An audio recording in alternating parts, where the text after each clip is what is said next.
All right, thank you, ladies and gentlemen. Appreciate you all being here for our Principal Advisory Council meeting in December. I appreciate everyone fitting it into your schedule. I know it's a busy time of year, and so I just want to welcome you. And I'm not much of a talker, so we'll get started here. I will say that I know in meetings past that we have had the ability to work in chat to state our agreement with any motions, but I'm pretty sure we have to respond verbally now. And so when we do have to have motions made, I will ask everybody to unmute and state your agreement or not verbally. And so to start us off here, I believe we have our welcome with Meredith Brewer, Associate Commissioner. Good morning. Thanks, Brian. I am excited to be here with you all today. Commissioner Fletcher sends his regrets that he was not able to join you. He is actually on a school visit today, which we know is one of the highlights of his job. So he loves to get out in the field and meet teachers and students. So I am here today on his behalf and am thrilled to hear from you all. We love to have these advisory groups so that you can provide feedback on the various initiatives taking place at the department and also to hear from the field directly.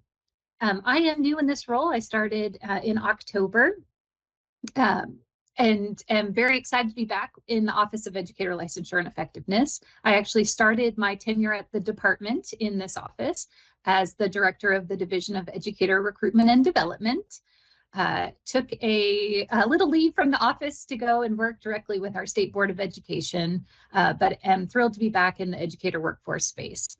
We know how critical the role of principal is in ensuring a climate that is conducive to student success and teacher well-being. So it's really important that we do everything we can to support our principals. And we know that our P3 team is out there ensuring that you have opportunities to learn together.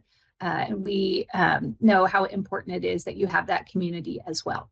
So happy to take any questions that you may have. Otherwise, you do have a very full agenda today with lots of really important topics. So I don't want to take too much time. So Brian, if anyone has any questions, I'm happy to field those. Otherwise, we can move on.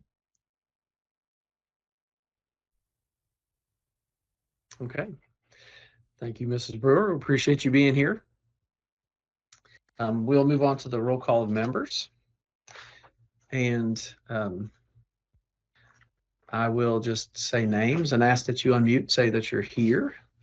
I know I have our first name here has sent us an email and she will not be in attendance, but I am here. And so Jared Hankins. Yes, I'm here. Thank you. Carla Collodi.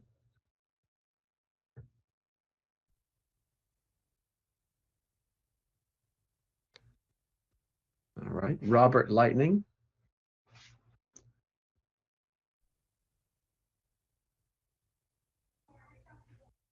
Lynn Petrie.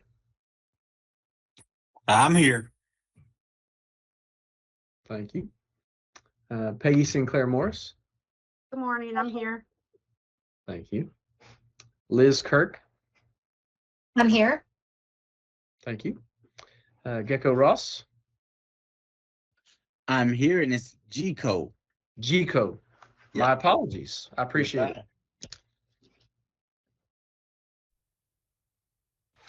Jeff Blythe. I'm here this morning. Thank you. Sarah Williams. Here.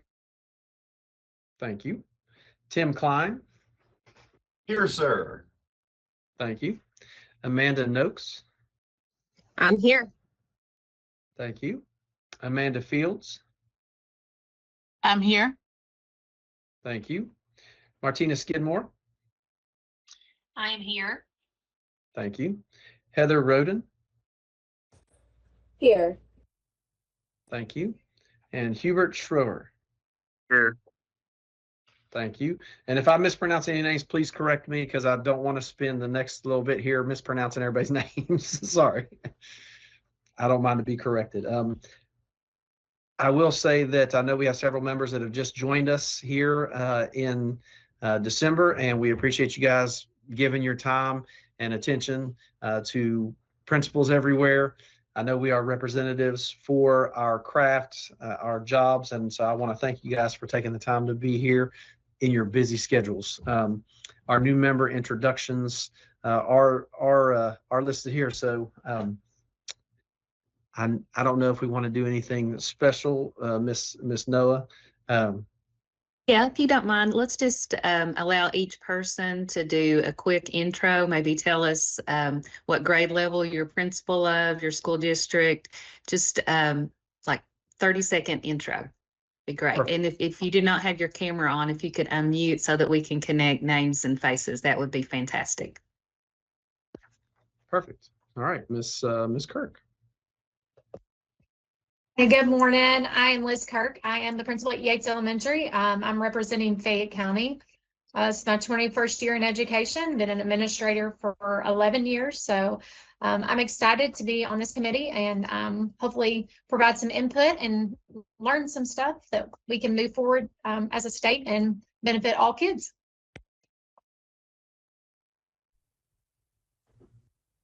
Thank you. Gico. I'm Gico Ross, principal of Paducah Middle School and Paducah Independent, far western Kentucky, and I'm excited to be here as well and look forward to collaborating with everyone.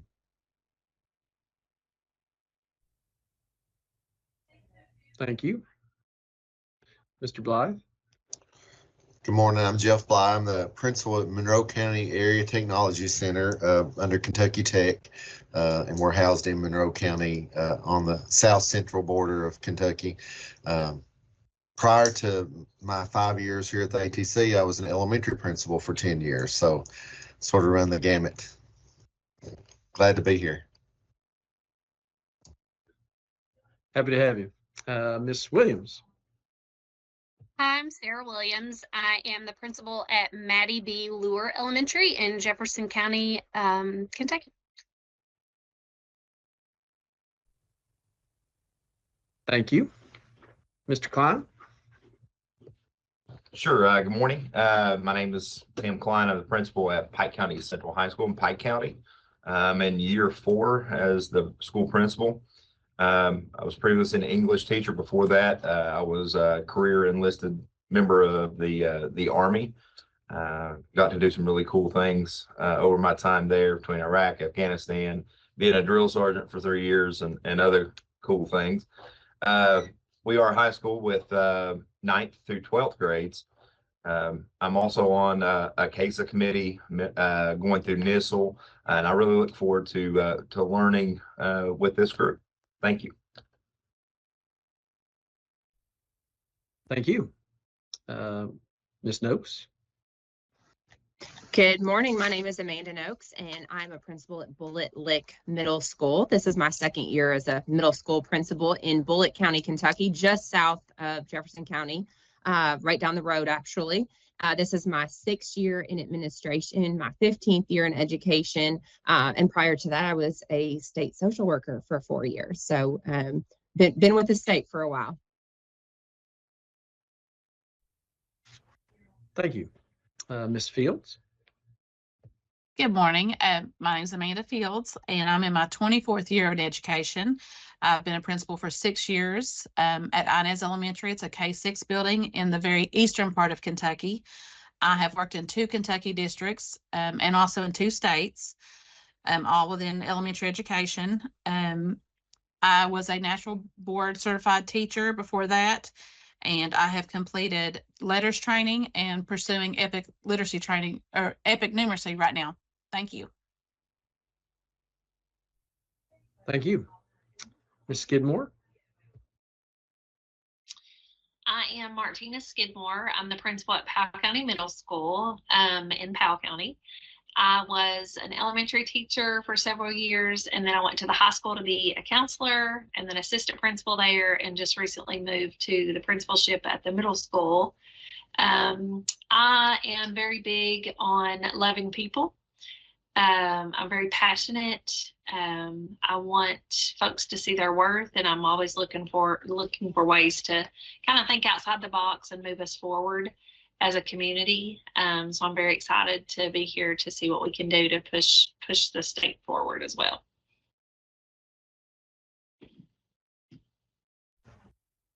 Thank you. Ms. Roden. Good morning. I'm Heather Roden. I'm the principal at Whitley Central Intermediate in Whitley County. It's grades 3 through 6. This is year 2 school principal for me, so I'm pretty new. I'm just excited to learn and grow and be a part of the team. Thank you. Mr. Schroer. Hey guys, I'm Hubert Schroer. I'm the principal of Hopkins Elementary School in Somerset, Kentucky. We're a preschool through 4th grade school with about 750 kids. We're a pretty big elementary school, but just excited to be here, excited to learn from you guys. Thanks. All right, thank you. Again, I just appreciate you guys all being here and being part of this group, and it's going to be a interesting rest of the year for us, I think. So there you go. So we'll move on to the agenda approval.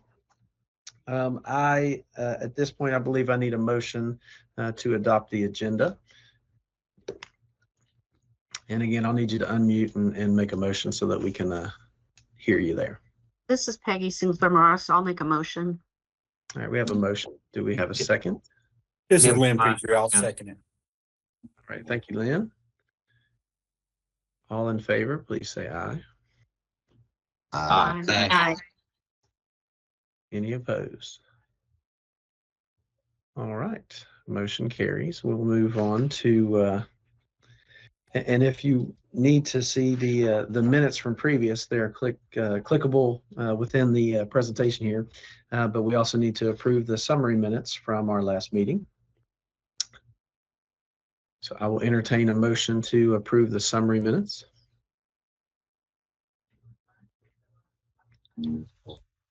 Motion to approve the summary minutes.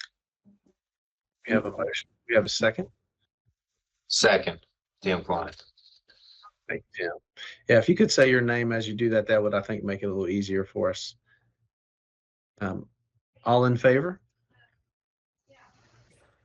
Aye. Aye. Aye. All right, motion carries. Let me just double check. Who made the original motion on that?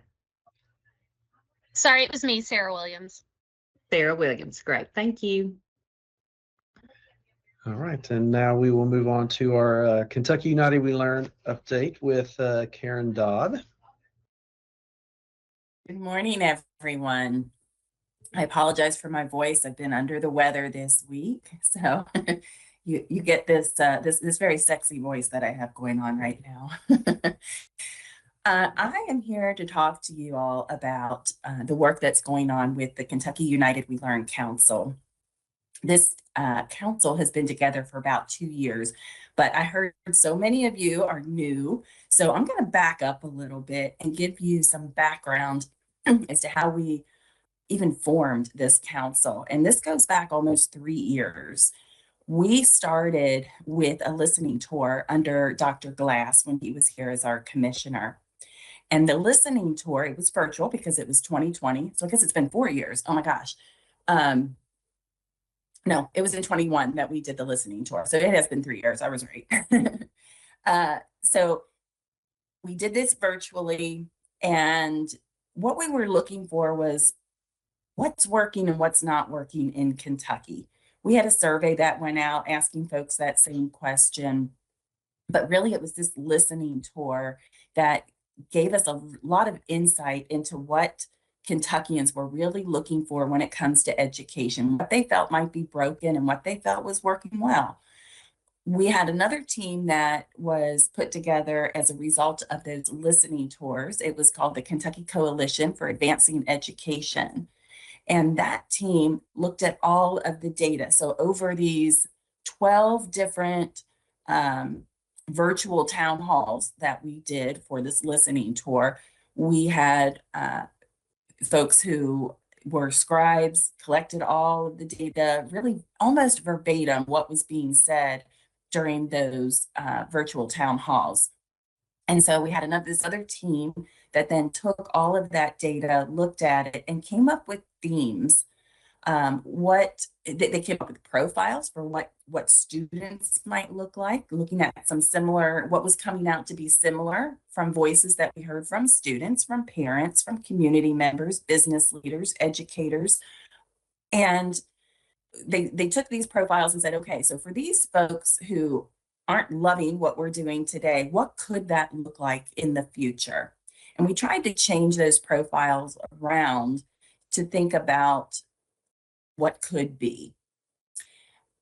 So after that team came out with what we call the United We Learn report, that was put out we actually had a summit in the fall of 2022, I believe. And that kind of launched all of this work.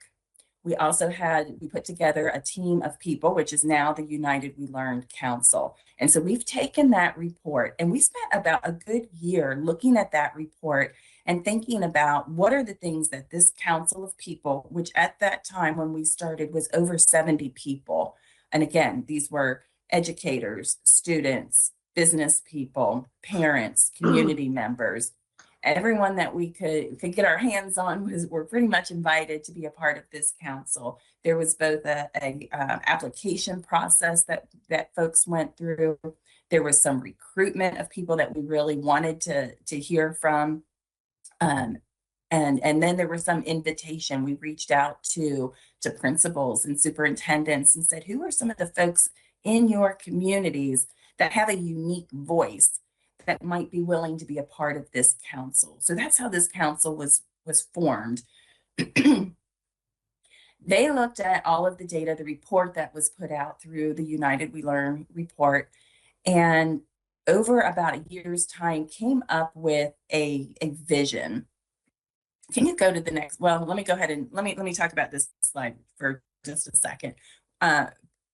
Every year we have changed the chair of this council and the vice chair. So Penny Christian, she is the National PTA Committee Chair.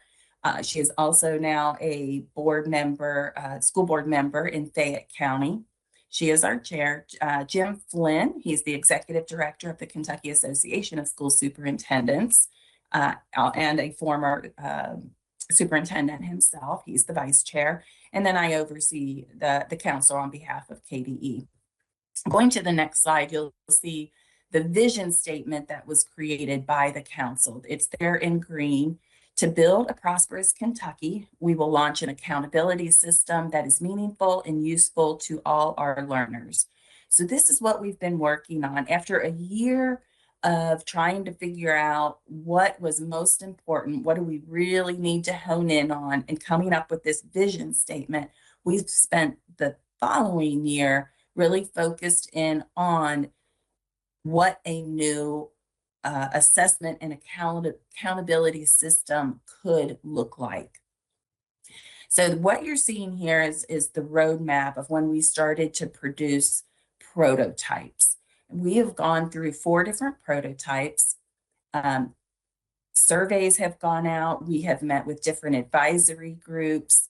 I'm sure that we've talked with this advisory group in the past, either myself or Jennifer Stafford may have been a part of it. She knows the nuts and bolts of this accountability system. She's in our Office of Assessment and Accountability and really leading that work around what this new system is going to end up being.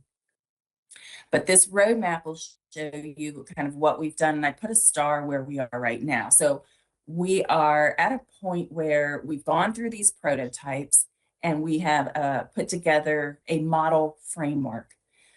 That model framework is still not the end all be all. So we have shared that model framework. It was put together in conjunction with some of our partners. We've got external partners who are experts in the area of assessment and accountability. So we've worked very closely with several external partners. So taking all of the feedback that we have gotten, they've put together this model framework. We we came back to our council members, shared that with them, also shared it with the Kentucky Board of Education. We've gotten more feedback through those avenues, and we are currently working on Framework 2.0. You can go to the next slide for me, please. We met and I'm backing up a little bit again. We met in October with our council members. And we looked, it was version 4.0 still that we were looking at when we met with them. So things have been moving very quickly. That's why I'm jumping around here, because so much has happened since I even put these slides together. We met, had this convening in October. We talked about assessment, state accountability, federal accountability, reporting. One of the big things that really came out of all of this was that the people in the room were like, well, what about local accountability? So this whole idea of local accountability has really started cropping up. We met with superintendents back at their KASA meeting. I guess it was over the summer, late summer, early fall. And we heard that from them as well. So this idea of local accountability started coming up after we had already gotten through this version 4.0. So that has kind of been the turning point of all of this work, and really what I wanted to talk with you all about today. We also shared with our members or our council members some focus group work that had happened. Some of you may be aware that we have local laboratories of learning. We have 18 local laboratories of learning. Those are districts who are really looking to do innovative things in their district. So we wanted to talk to them about what's working, what have they been trying, and how is that going, but also having them look at this prototype, which it still was at the time, and give us feedback. Okay, for what you're doing, how would this prototype fit in with the kind of innovative things that you're doing? Does it work? And then we looked at 18 other districts from across Kentucky, both high performing, low performing, middle of the road, from all different areas of Kentucky. And we asked them that same question based on what you're doing or what you think you might like to do. What do you think of this prototype? So we also shared out with our council all of the feedback that we got from them, broke into groups, talked about what those changes might look like. You can go on to the next slide, please.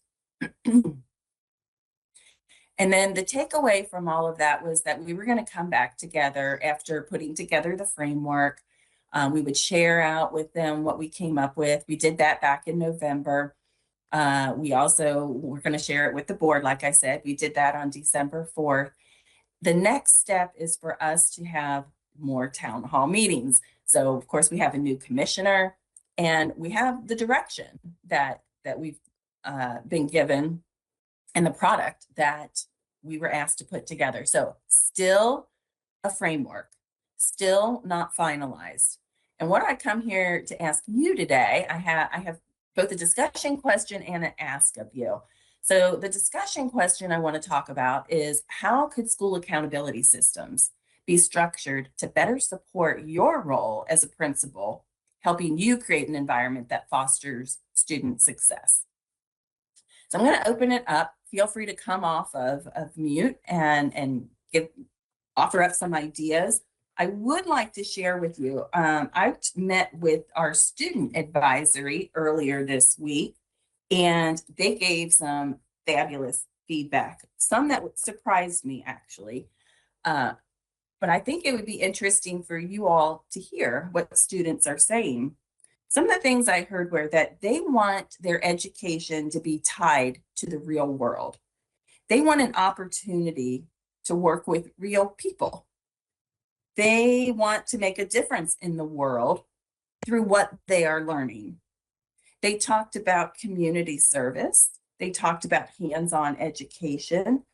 And I even had one student say that she felt there was too much supplemented education through technology. Now that one really surprised me. We are dealing with our digital natives. Yeah, I see head shaking.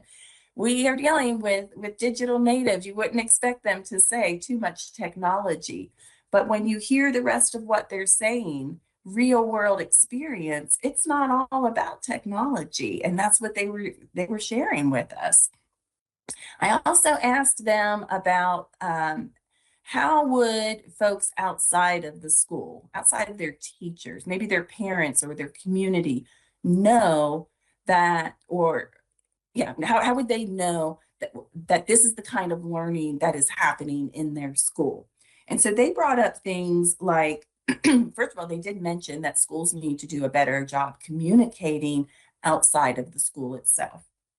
They said that they wanted to see their parents invited into the school more to see what they're doing. And they wanted to have projects where they could actually involve their parents so that their parents became a stakeholder in their learning. That was very interesting. I didn't expect to hear that. They talked about academic competitions, which I know we do a lot of that already. And they talked about going beyond rubrics. And I think this got back to that real world experience that they're really craving. So I wanted to share that with you. And now would love to hear your thoughts on what the students are saying, as well as any thoughts you have for yourself about accountability and your role as a principal. Ms. Dodd, can you hear me? I can. Yes, I'm Jared Hankins, principal at Webster County High School, and I know, with the varying levels of all the different school principals here today, everything may be a little bit different. I like, the majority of what you have said, because like the experiences. I was a pathway guy formerly as an ag teacher, so I had a lot of the same stories that the commissioner did when he was talking about his vision when he was hired.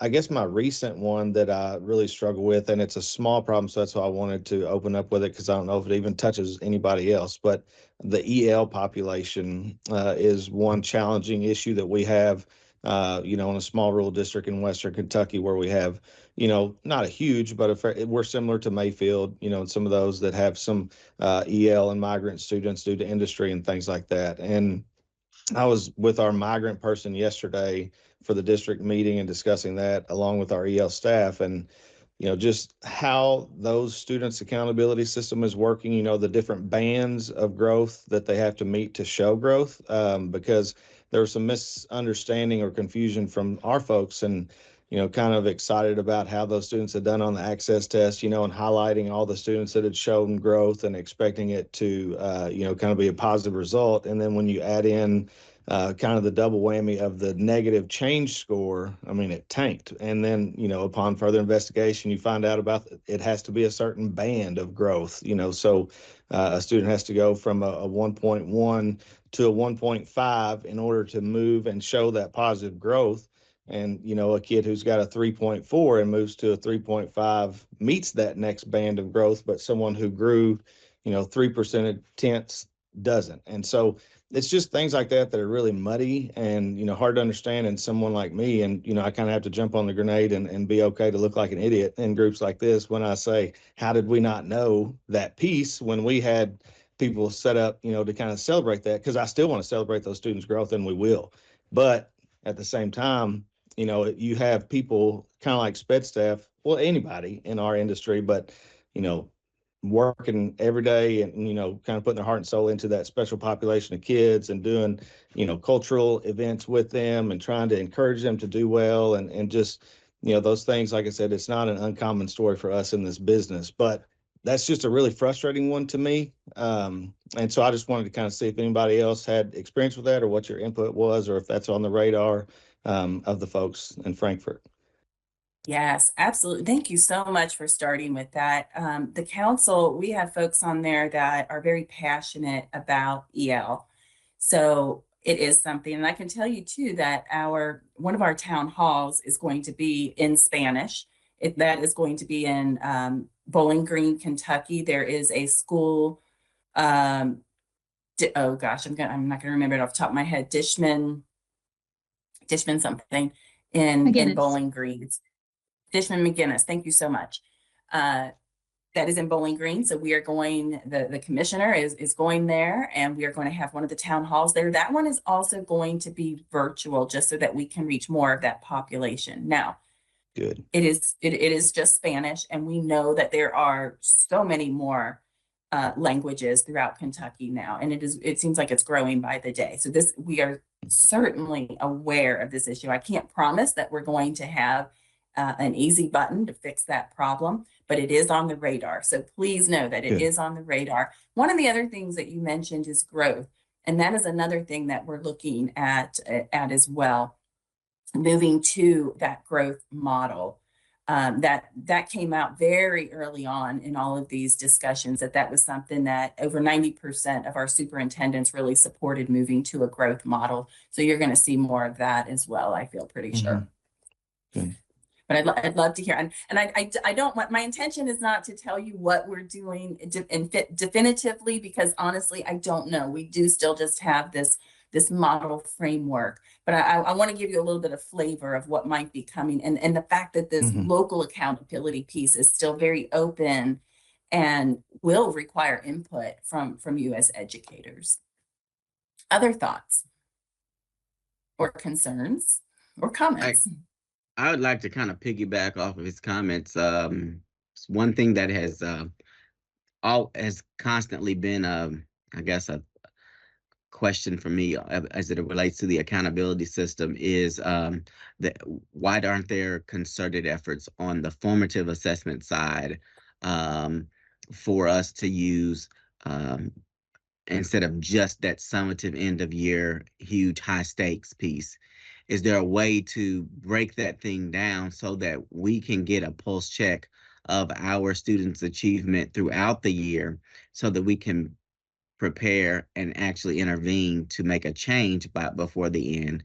Every district's buying this, that, and the third. Some folks are using maps, some people are starring, some people master reviews. It's just, we're all over the place. And if we could just tunnel all that money from all these districts to the state and have one system that we're using, I can't even imagine how much more effective and powerful that could be to really know where students are. I feel like I all year I'm looking at strawberries, and then at the end I'm trying to look at oranges.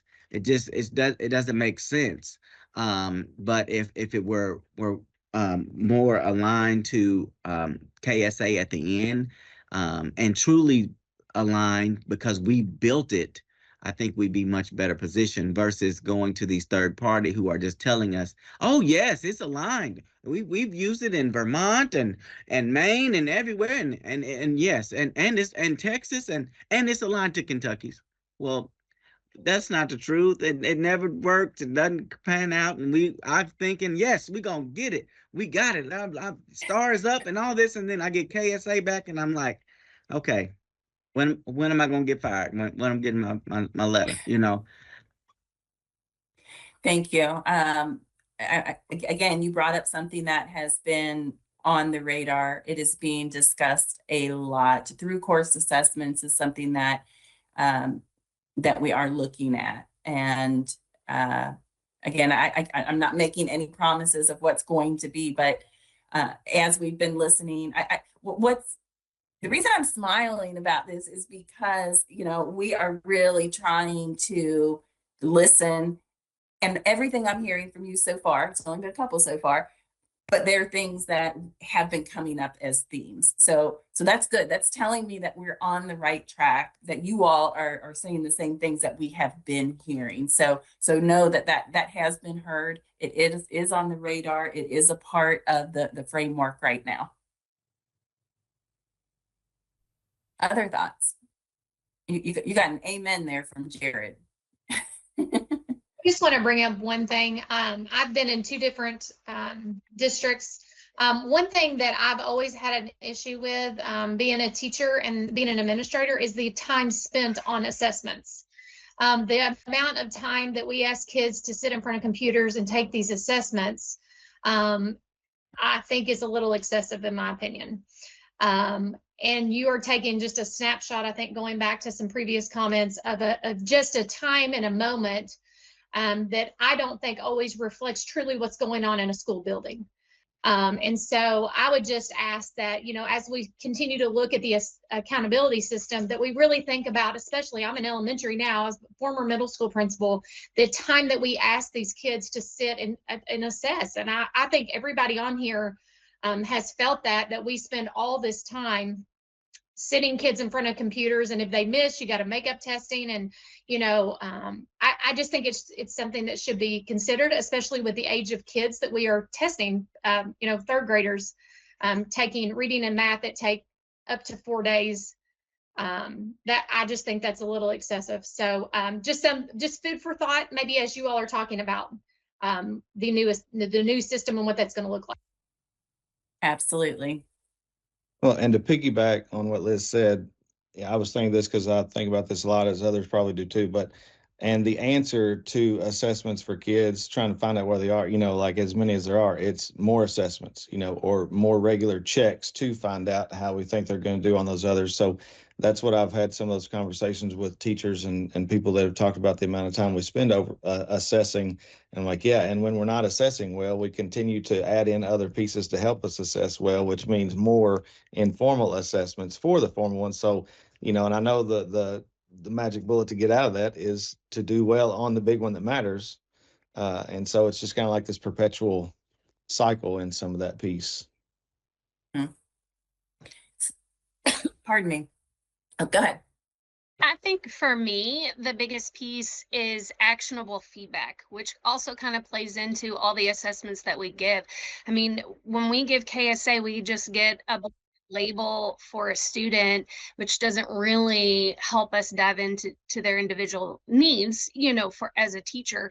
So for me, it would be nice if we could get a baseline at the beginning of the year, because in my district, we have a high transiency population, and then we can build a plan for the school year for every student and then check in at the end based off that actionable feedback we got at the beginning of the year.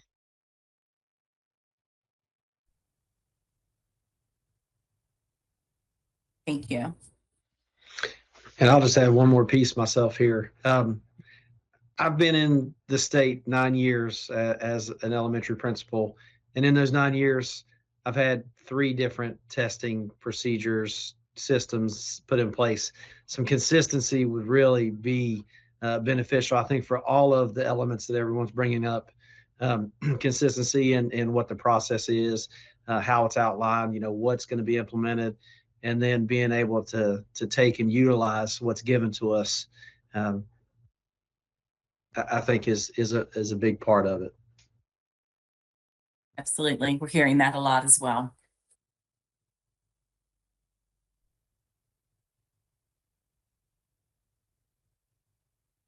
Anything else?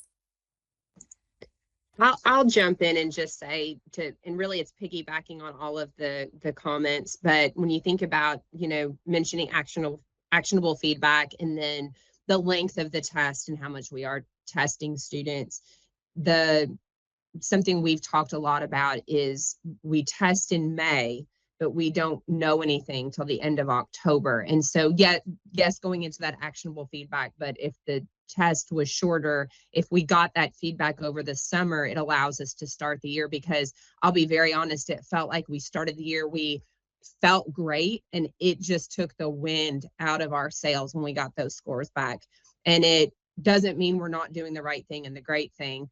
And great things that are working for kids, but and we don't want to completely define ourselves by that. But if we could have had that information in July to be able to start the year with really targeted plans for our extreme deficits, instead of feeling like, oh, it's October, it's November, we got to scramble, that would be huge. And it really goes into everything that's already been said, but that 6-month delay is huge in I don't know that it means much to kids 6 months later when we say this is where you are, and this is where we need to get you. So even the ability for kids to goal set and own those scores and know I just need to grow, those conversations being able to happen at the beginning of a year would be so much more powerful. Thank you. I'm kind of going to piggyback off everybody else too. As a former 3rd grade language arts teacher, It sometimes felt to me too, they have the high stakes test in third grade, but we really didn't have an idea of where kids were K1, 2.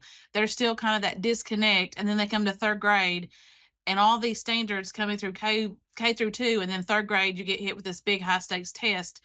And I'm not saying that we should have high stakes tests K through 2, but maybe some sort of summative, something along the way, like when we talk about doing some kind of measurement with a Kentucky test and not using iReady or MAP, or just something that, if kids are struggling, we know that before they get to third grade and are hit with this high stakes test.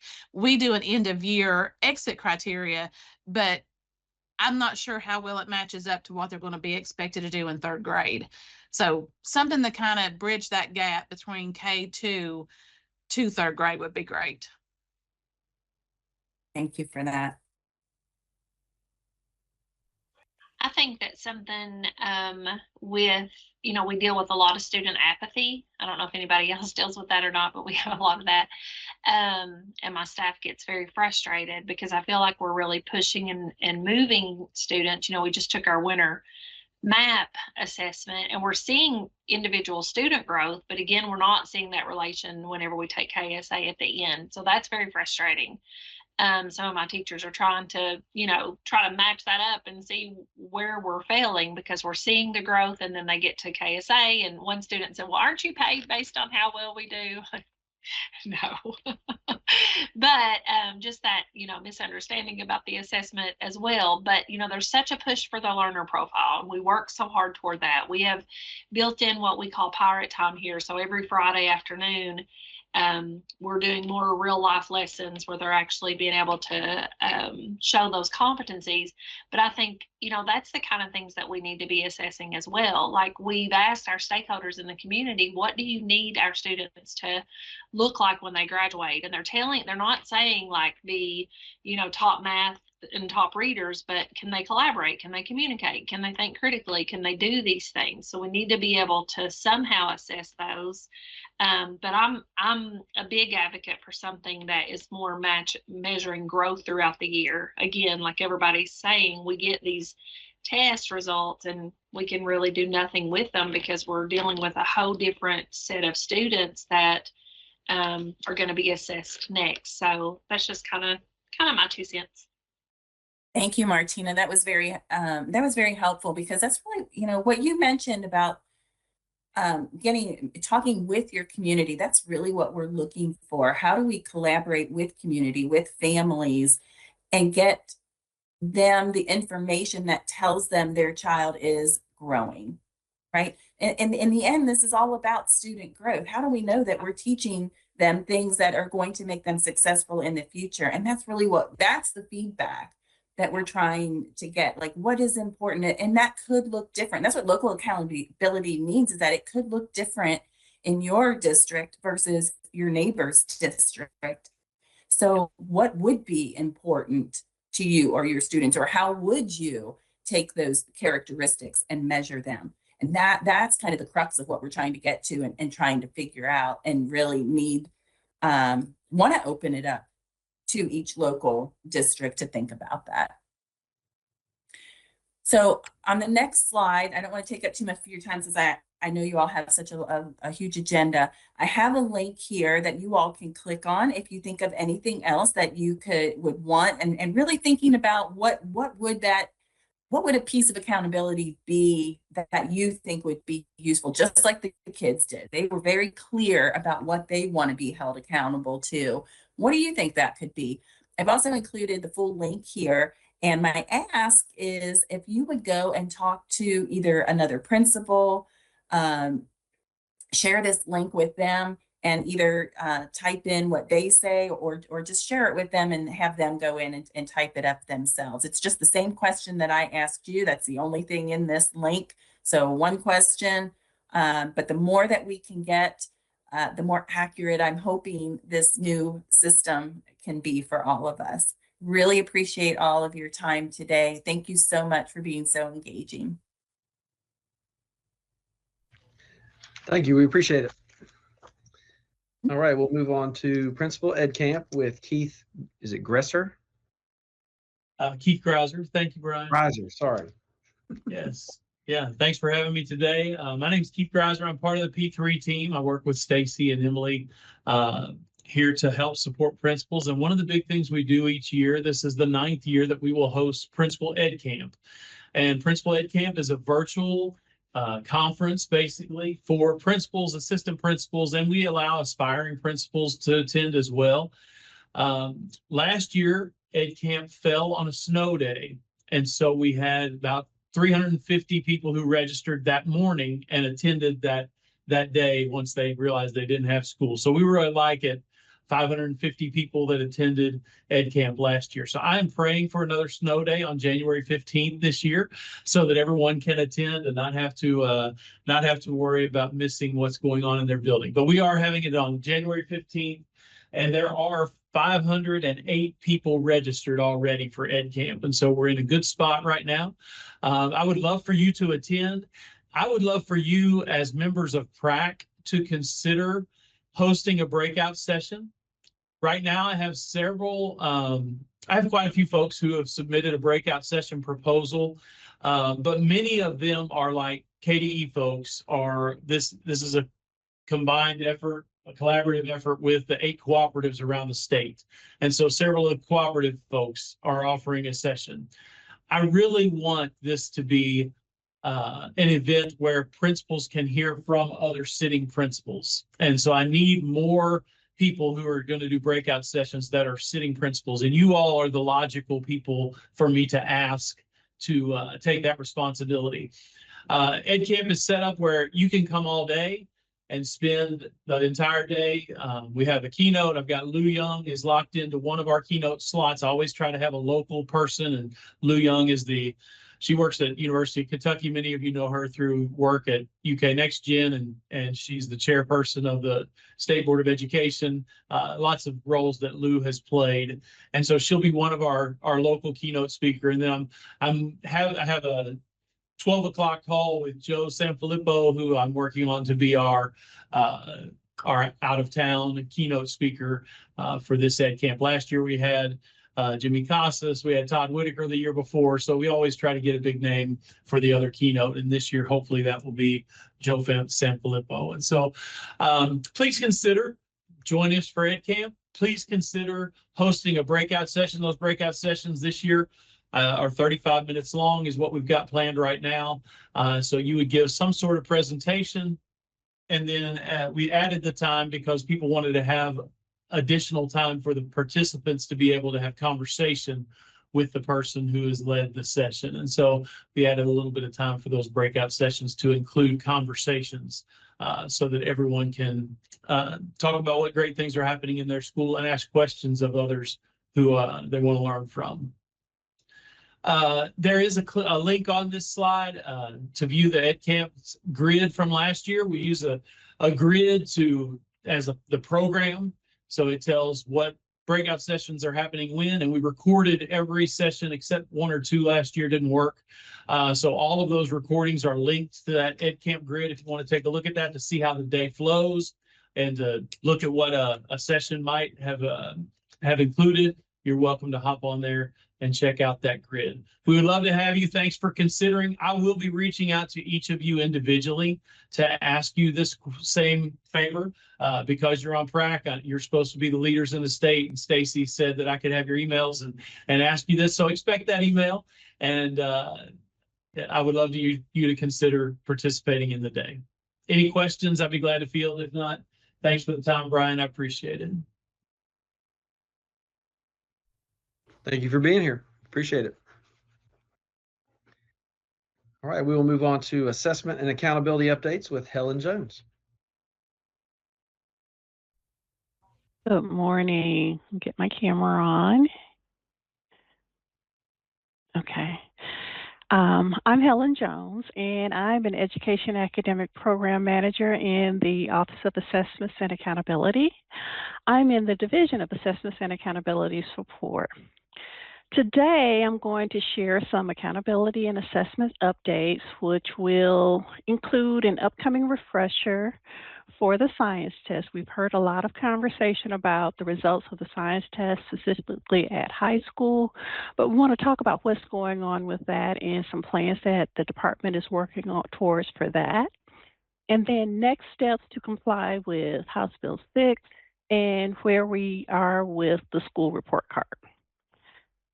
So Karen shared the future work for the department. I'm going to paraphrase my Associate Commissioner Rhonda Sims, who says that we're planning to build a new house, meaning we're working towards a new accountability and assessment system. However, we still have to maintain the current house. So at this point, you've received your state summative assessment. You've had time to analyze. I've heard the conversation so far and created plans moving forward.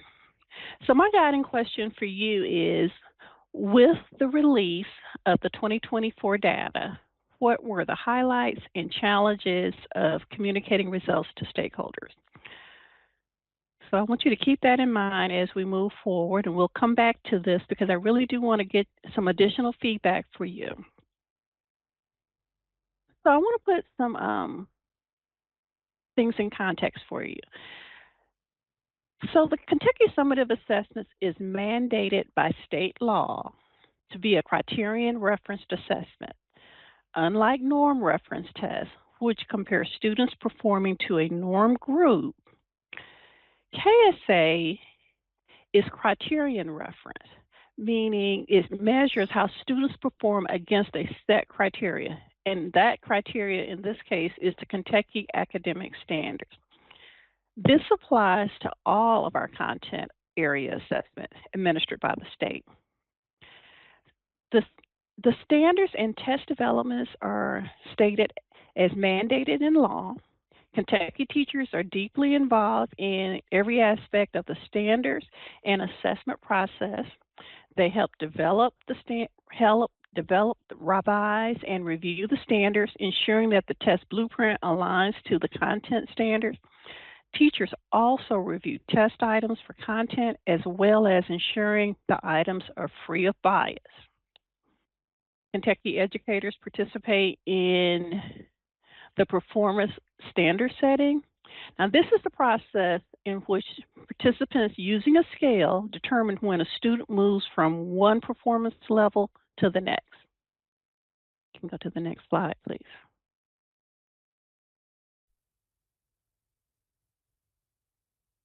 So for this slide, the NAPD is set by, as we said, Kentucky teachers, and so that's just the novice, apprentice, proficient, and distinguished levels are set by Kentucky teachers at elementary, middle, and high school.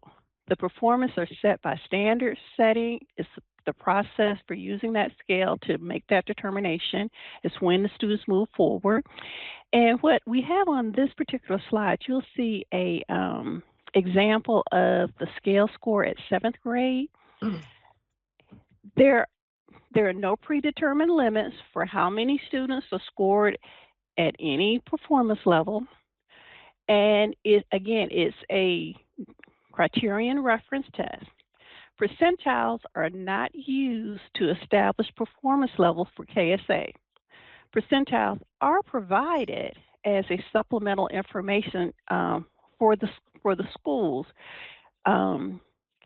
Students' performance in the 88th, so example, students performing in the 88th percentile mean that the students perform equal to or higher than 88% of other students who took the same test. Those percentiles are newly generated each test administration. They're provided to the schools for use in identification for students in programs such as the gifted programs or other uses for the school. Next slide.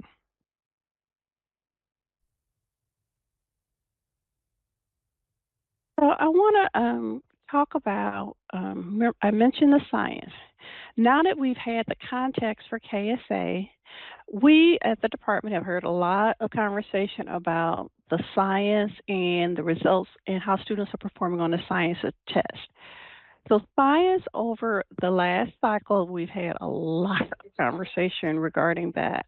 I'd like to update you on the plans to refresh the science assessment and the revision of the science standards.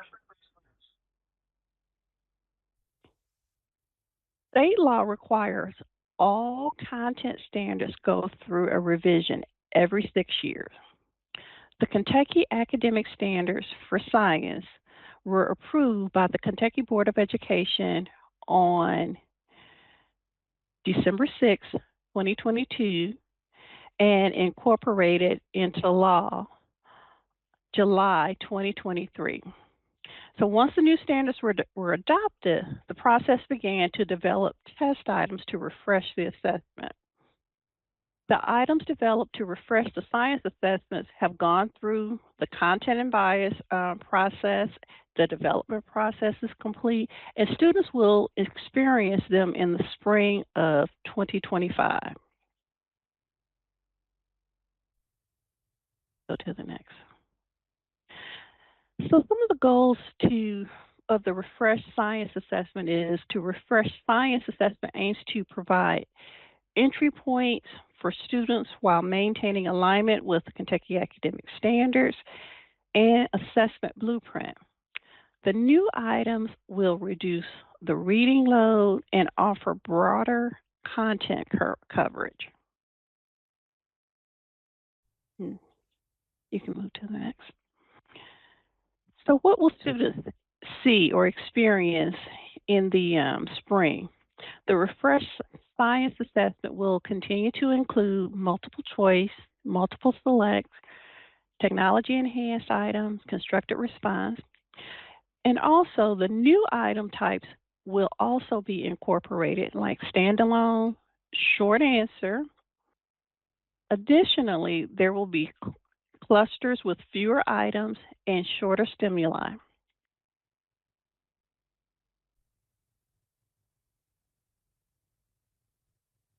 So this year, I want to talk about what's going on. We have new law with House Bill 6, and then what's going on with the school report card. The 10-day regulatory data review period closed on October 14th. KDE released the final data on November 12th in open house using spreadsheets. And as you're aware, KDE has a new report card vendor. Due to the timing and the process of changing vendors, the school report card release has been delayed, which may have created some challenges for our schools and our districts. I want you to know that the new vendor, ANLAR, is working to release the school report card by the end of the calendar year.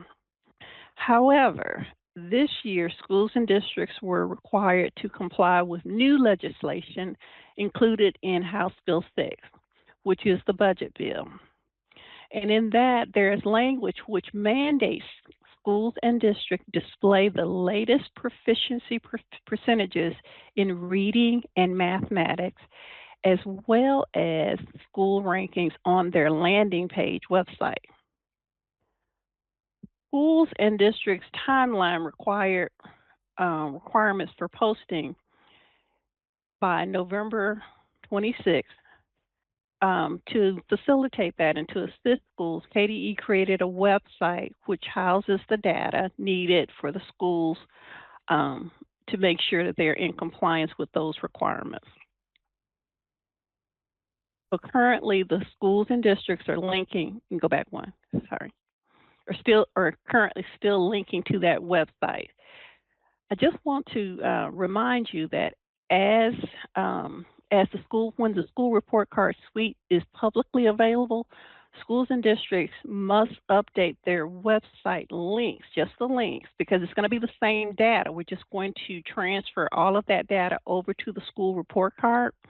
But once the school report card is open, the schools and districts needs to go back in and just update their links to their individual dashboards. the current link that you're using for the website for KDE, that one will go away. So all of that information will be transferred to the school report card. And we will be sending out notifications for when that is available. So what to expect when the school report card is available? It will look very similar to the previous school report card. You'll have the finalized data sets will be there, as well as the dials indicating colors, status change, and federal classification. And I do want to say that all of this information is mandated in state law, so you will have all of that access to all of that information once the school report card opens. So I want to revisit our guiding question, which was, with the release of the 2024 data, what were the highlights and challenges of communicating results to stakeholders? And I've heard some of you talk about how you anticipated your students' performance and then you received your data and the challenges that you face. So I just want to, if you don't mind, and hear some more of your feedback.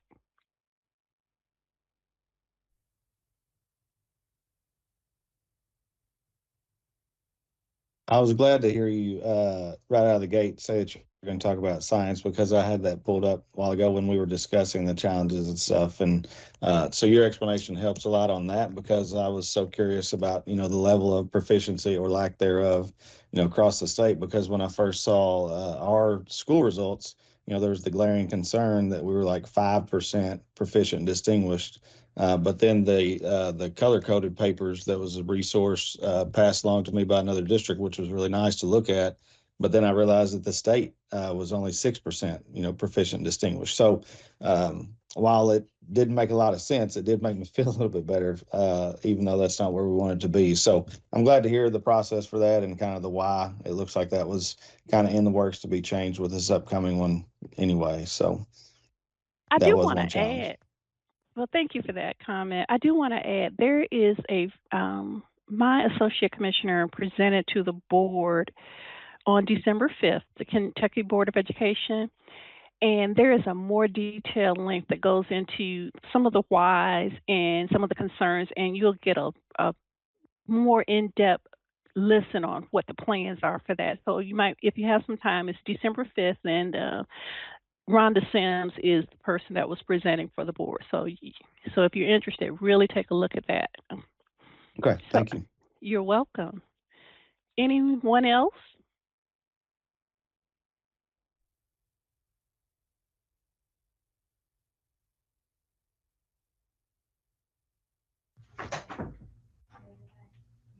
All right. Well, I will jump in and tell everybody thank you. I appreciate Ms. Jones coming in. And if you have any questions, you can always send an email to Ms. Jones and ask for some clarification. But in the interest of time, I'm going to go ahead and move us on forward. Thank you all so very much, and happy holidays. Yes, ma'am. We appreciate you being here. All right. Next, we have for Principal Wellbeing, Emily Satterley. Hello, everyone. I'm Emily Satterley with the P3 team, and the P3 team has been working on a well-being project where we're inviting principals and assistant principals to submit videos that are just very quick clips of your take on some well-being tips for other principals and school leaders. And we're calling it Wellbeing Voices. So I'm not going to read this slide to you, but you can see a little bit about what the Wellbeing Project is about. And there's a link there with some more project information. And if you would like to, and I would say please, submit a video, you might want to look at some of the optional project prompts. But we really want to hear from you about what you feel like is important for principals and assistant principals to hear. And self-care and well-being reminders are especially important during the winter months. I want to give a special shout out to Sarah Kais, a former PrAC member.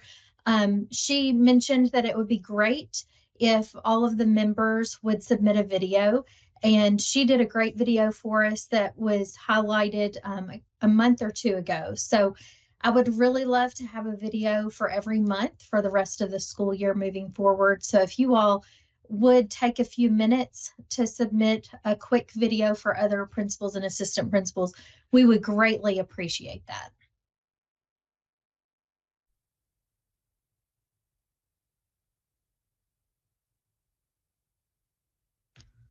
All right, thank you very much. Next, we have Robert Herbert for dual credit courses. Sorry, Robin. I can't read today. Oh, you're fine. Well, thank you all so much for having us today.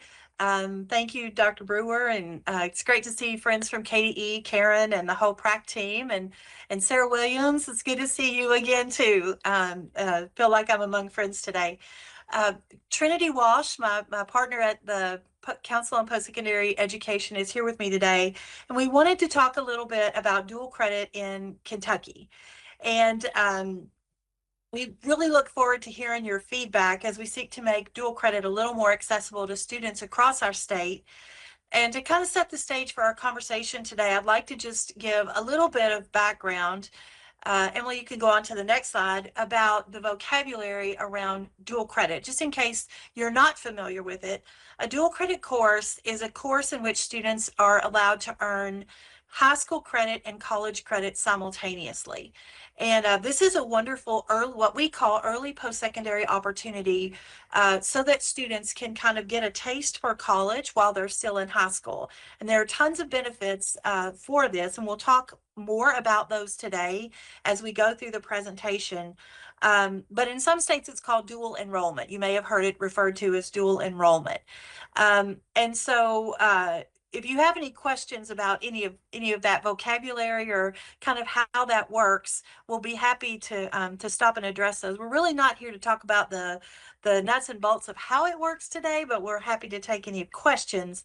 But what we're really here to talk about today is some of the real benefits of dual credit and how we might get principals and superintendents a little more, number one, informed about the benefits of dual credit and a little more involved in helping us promote dual credit, especially among students who are not currently taking advantage of it. So back in 2023, the state set a dual credit attainment goal that by 2030, 50% or half of our students would complete high school having completed at least one dual credit course with a qualifying grade of C or higher. Now, I want to make sure that you understand that we're not saying more dual credit for every student, like accumulate as many hours as you possibly can by the time you graduate, because we know for some students that's a really great thing, and for some students that's too much. But what we would like to see is more and more students have the opportunity to take at least one course, because when they do that, they take advantage of the benefits that you'll see today. So I wanted to let you know also, before we dig into some of the data that I have to share today, that the Kentucky General Assembly really generously funds what we call in Kentucky the Dual Credit Scholarship. And it makes it possible for every student to participate. They can use the dual credit scholarship to pay for general education courses and career and technical education courses. We want to make sure that more students know about this and that they know about it earlier in their K-12 career so that they can be planning for it. We won't go into detail about the scholarship today either, but I just wanted you to know that there are lots of financial and other kinds of supports in place for students across our state who want to participate. So I'd like to spend a few minutes today talking about the benefits of dual credit, how it can really help students and help you achieve goals that you have in terms of what happens to the students when they leave your schools. Hey, Emily, we can go on to the next slide. So we'll first just give a kind of snapshot of dual credit participation and completion, like how many students are actually enrolled. So you can see here that since 2017, we've had a 65.7% increase in dual credit enrollment in our state. So in 2023-24, 49,000 students participated in dual credit. Okay. This also shows the number of credit hours that have been earned, and we have a huge increase in that number since 2017. You can see there 315,000 credit hours were earned by Kentucky students while they were still in high school in 2023-24.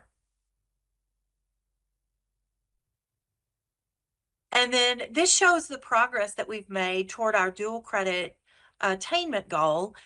You can see that in 2016, we had about 23% of students graduating with a C or better in at least one dual credit course. And in 2022, that number was almost 41%. So we're getting close to that goal. And, you know, I think it's kind of interesting where you all have been talking about accountability and all those kinds of things. You know, I've been an educator for a really long time, and it feels like when we're talking about closing achievement gaps and making progress, that sometimes that can be a discouraging process because it feels like we're just never quite get where we want to be. But we really feel like our dual credit attainment goal is doable, and that we can make sure that students who are not participating can actually be invited to the table. So we're excited about this goal and the possibility of achieving it by 2030. All right, so now I want to talk a little bit about some of the positive outcomes that students experience when they participate in dual credit. And I want to just say this one time so that you know that it applies to all of the slides that you're going to see next, that when a student takes one course, that these benefits apply. And they also apply evenly across all student demographics. And so if we were to break this out by, for example, free and reduced lunch versus paid lunch, that the benefits you see would apply across all those different demographics.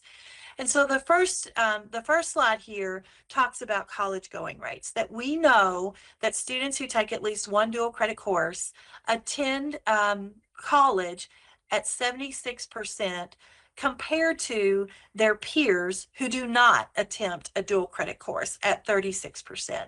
So when you're thinking about wanting more of the students in your school or district to consider post-secondary education, and this could be for a credential, for a 2-year degree, or a 4-year degree, that when students experience a dual credit course, something happens that makes them feel more optimistic and like it's possible for them to attend college.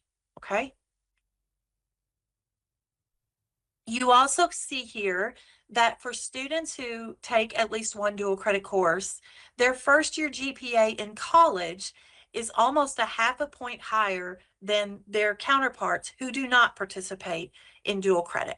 So they get a taste of what it means to take a college course, what the expectations are, what the rigor is. And they do this kind of in the protected environment of a high school. And so it shows up in their GPA in their first year of college. And we all know how important those gateway courses are, those first year courses in terms of keeping students in those post-secondary programs. All right. We also have found that students who participate in dual credit have less unmet financial need than students who don't participate in dual credit. Now, our data team is digging in to try to figure out the why behind this, but we do have some hunches about why that might be the case, and especially that students are more eligible for scholarships, and they can include their dual credit participation and success in acceptance letters or letters that they write for potential scholarships. So less financial need, about $1,370 less in unmet financial need than students who don't participate in dual credit. We also know that they complete 1.3 more credit hours in their first term than students who don't participate in dual credit. And I will tell you that in some of the stakeholder feedback that we had from students, they talked about how it was nice to start college with a few credit hours because it took a little bit of pressure off that freshman year where they didn't feel like they had to take a full 15. They might take 12 and still be on track for a 4-year graduation. So it is a kind of a double-sided benefit that students end up with more credit hours in their first term. And then we also have, our data has also shown that dual credit participation also increases the likelihood that students will matriculate into their second year of college. And this is such a huge milestone for degree completion and credential completion for students. So they're almost 12 percentage points higher in terms of that second year matriculation when they have taken a dual credit class. So we see that the dual credit benefits are kind of stretched out over their entire college career.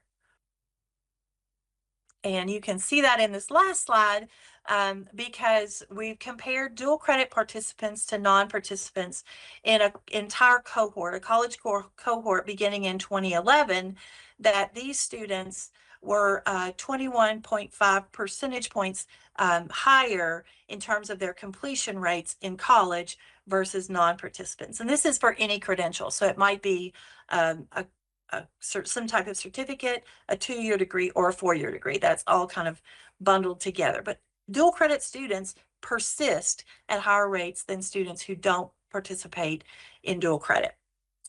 Okay. Emily, now I do want to share with you, this is all really good news about what dual credit can mean for students, but we do have some opportunities for improvement. You can see here that there are some demographic differences in participation rates that we're really trying to work on as a state, that our underrepresented minorities and our students who qualify for free and reduced price lunches participate in dual credit at lower rates than students who are non-URM and who are paid lunch. So you can see the all graduates right there at 43%. And so what we're trying to do is close those gaps by inviting more students to the table for dual credit. And one of the ways we think we can do that is by having your help to communicate to students and families that dual credit is even an option. Okay. So we can go ahead and skip this one. We've really talked a lot about the benefits already. I wanted to get to the discussion questions because Trinity and I really would love to hear your feedback about just dual credit in general and just how you think you might be able to think about dual credit in your own school or in your own district. One of the things, like I said before, that we really would like to see is more communication at the elementary and middle school level about the dual credit opportunity that's out there. Because what we find is that sometimes by the time students know about the opportunity, they don't qualify for the opportunity. So their GPA has to be at a certain level so that they can qualify to participate. Students can start with CTE courses as early as their freshman year, and they can start with general education courses typically in their junior and senior years. So we want to make sure that they know about it and that they stay eligible. So I'm going to pause here and just invite you to comment on anything that you've seen or heard, or to ask any questions that you have about what we've shared.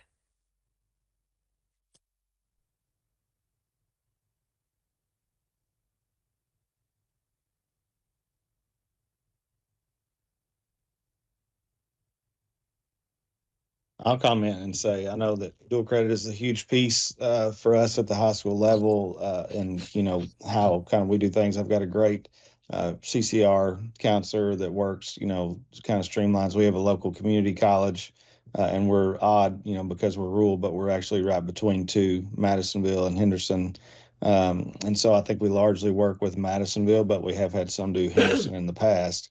And I think it's a really good like you say, alternative other than just the test score that determines their college or career readiness, to have that as an option for them to take the dual credit and earn the C or higher and get that, you know, as long as it fits in what she calls one of the buckets for their path, you know, to be college or career ready based on that dual credit score. So I do think that's a really good option for our students rather than just taking the test or an ACT, you know, along the lines. Thank you. I love seeing this this data because it confirms everything that I would have suspected. 4 or 5 years ago, we had 1 dual credit college class and no AP. Today we have 11 dual credit and 9 AP courses. Hey, congratulations on that. Thank you. And we're seeing that those are the classes that are filling up first for course requests. And kids know that those are the rigorous courses. And my first year as a teacher, I got thrown into an AP classroom, and it was the best thing that ever happened to me, just because of the increased rigor, the support, the resources that are out there, the expectations. And we're kind of doing that with our younger teachers, is indoctrinating them like into the AP way of doing things, and it benefits them all the way through. It helps them develop quicker. Cannot say enough good things. My goal, or what I would hope to see in the future, is a modernization of our education system that is not necessarily just thought of or delineated as primary, elementary, high, college, and on, but more of a smooth spectrum where a student can have like a little bit more. We all have those at the high school level, especially, that really shine. You have the kids that are, love high school and do really well, but you have those kids that do really well and just want to move on. And I'd like to grease the skid and let them get where they're going and find success. And that way, free up our time to work on those that need a little bit more of our attention and affection. Thank you. Anybody else? This is not so much for the KDE side of things, but I would say for the post-secondary ed side of things, I have a niece that pretty much her entire junior and senior year was loaded with dual credit courses, right? And so when she got to the collegiate level, if it was just a couple of classes taken, that's one thing. But when it's loaded like that, you're starting college as a junior, and then what that means to your ability to be just a true college freshman, right? Where you're getting used to the college life, and you don't have that opportunity because, baby girl, you got to take these classes and you got to do well because you're starting out in your major. You don't have any padding there where it's just, you and the entry-level professor talking English 101. You're beyond that. There's no entry-level courses for you.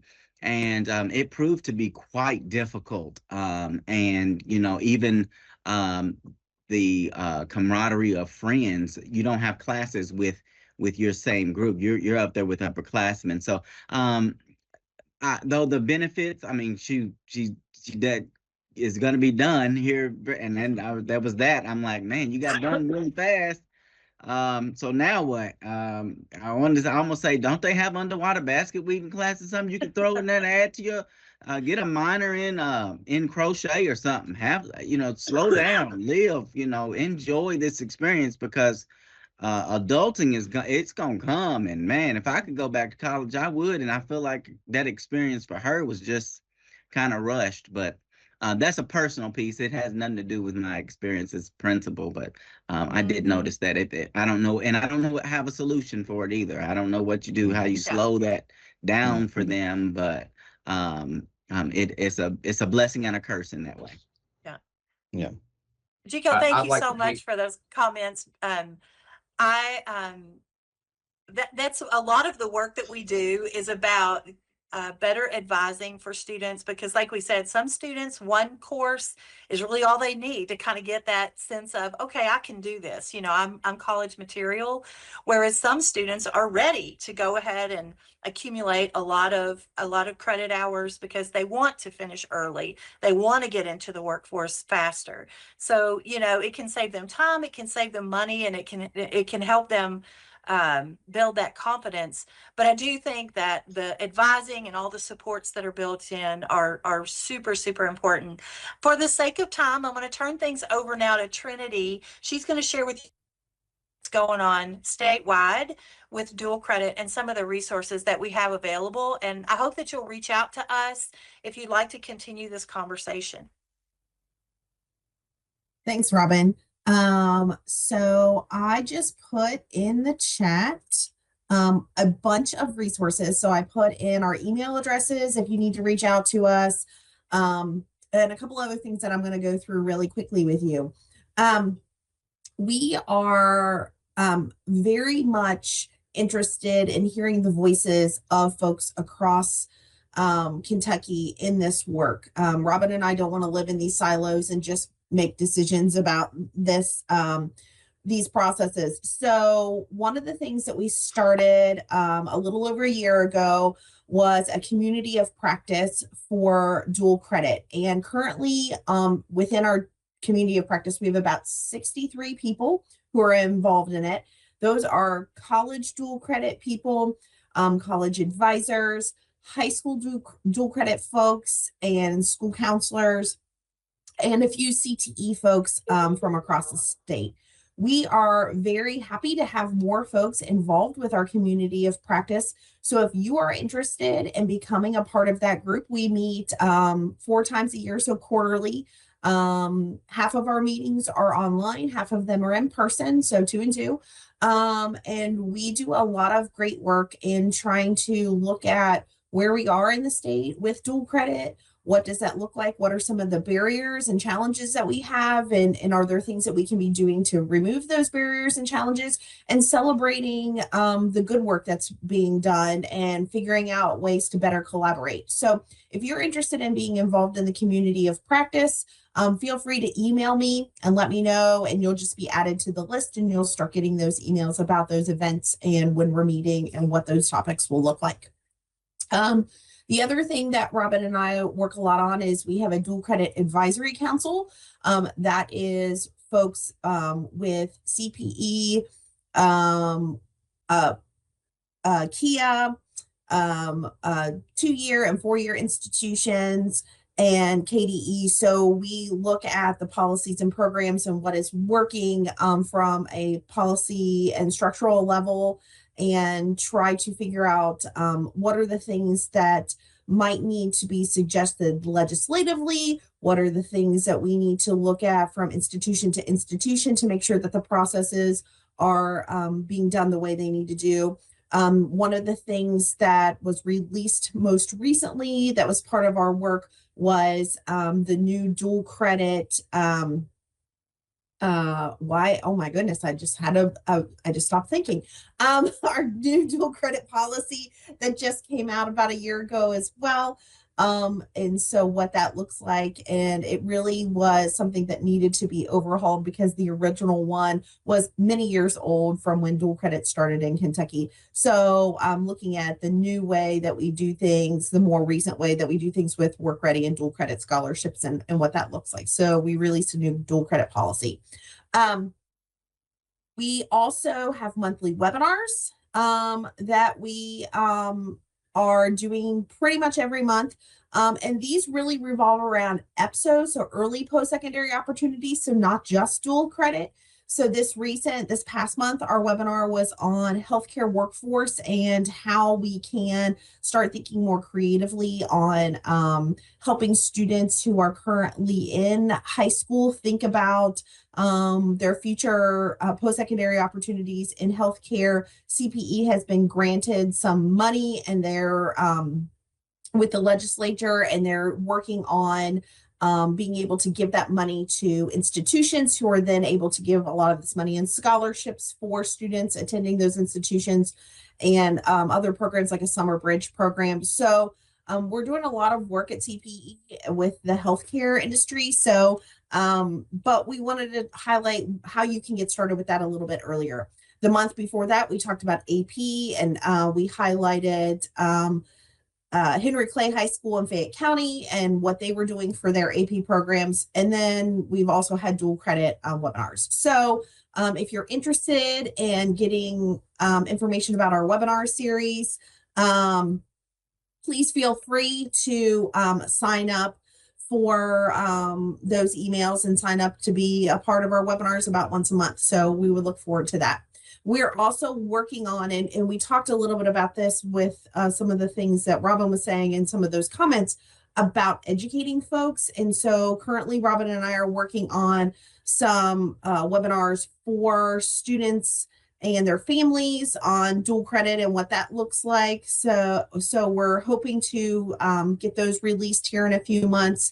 And those would really be targeting not only high school audiences, but we're talking about possibly like rolling that down to like middle school audiences so they kind of understand what that looks like coming forward. So we're working on those types of webinars. So please watch for that information when they're ready to go. And then lastly, we're always happy to do presentations for you. So we are already doing a presentation at P3. So if you were here and you would like to hear some of this information again, please show up. If you have friends who are not on this meeting and you know that they need this information, encourage them at the P3 Ed Camp to come to our session. We will be there. And then if you need us to come to your district and talk to anybody, we are also happy to do that as well. Robin and I will gladly travel. So please feel free to reach out to us and visit our early post-secondary opportunities toolkit. We also have the Kentucky Advising Academy toolkit, tons of resources. So please take advantage of that. And I know I talked really fast with lots of information. So if you have any questions, please let us know.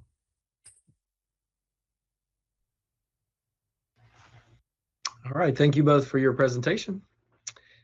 We will now move on to the early warning tool with Florence Chang. Hi, everyone. It is so nice to be here. Thank you so much for having me here. And I am actually going to share my screen if that's okay, because I am going to just demo a couple of free tools that, if you were not aware, are available in Infinite Campus. So, so here I have the same exact slides as what's in the master deck as well. So I'll go ahead and show that. Thumbs up if you can see it. Can you see this? Great, awesome. Okay, so this is a good time of year to kind of do a refresher on just a couple of free data tools that are available in Infinite Campus. And these are both products that a lot of other districts outside of Kentucky pay for, but we are lucky enough in Kentucky that these are available to us at no cost. So just want to make sure you all are aware of these, because these are great time savers, and it is for any school K through 12. So even though it says dropout prevention, people sometimes think that's high school. Dropout prevention is actually, something that starts very early. And so it is the #1 strategy that is recommended in research, is to have a strong early warning system. And so what we're going to show you today is 2 data tools. So one is the early warning tool, and the other one is a little newer. It's called Insights. So if you are not aware of how to get to those these tools, this is the path. So you go into Infinite Campus, and it is not automatically given to you. So it is something that once we go into the live demo, if you don't see it in your Infinite Campus portal, it is something that you'll need to talk to your local Infinite Campus administrator to provide that access. So, and that is true for anyone in your staff as well. These are great data tools for your teams. So within your school, counselors, APs, MTSS, behavior attendance teams. So please be, feel free to share this recording or my contact to get more information to them as well.